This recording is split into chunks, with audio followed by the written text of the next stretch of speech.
Here are 5 of my photography hot takes. The first one is traveling to a beautiful location and then shooting everything wide open and close up so that most of the background is just blurred out into bokeh. At that point, I really question why someone would go to a beautiful location if you can't see the location.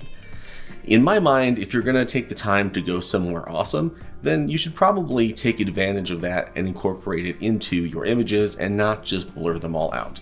Hot take number 2 is that anyone who complains or criticizes someone for using fill flash during the day probably is doing that just because they don't understand how to use flash.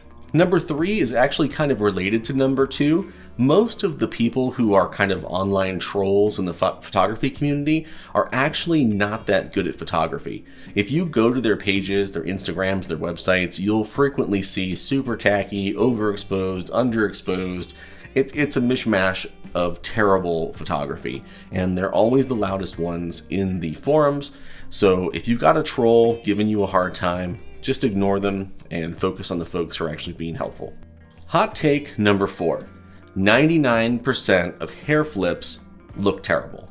I think that what looks better are head shakes and head bobs, different things that get the head moving around and creating some wild and wacky hair for that type of a look. But the hair flips, whether they're in water or in dry land, 99% of the time they just don't look that great, especially for the amount of effort and time you spend trying to get the perfect shot of one.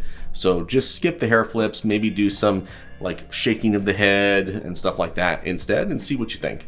My final and probably most controversial hot take is that film is overrated. Basically any look that you can get with film can be emulated through digital manipulation. And if you decide later that you don't want to have that film look anymore and you want to go with a different look, you can always change it. With film, you are basically stuck. If you take a film shot, you will always have a film shot.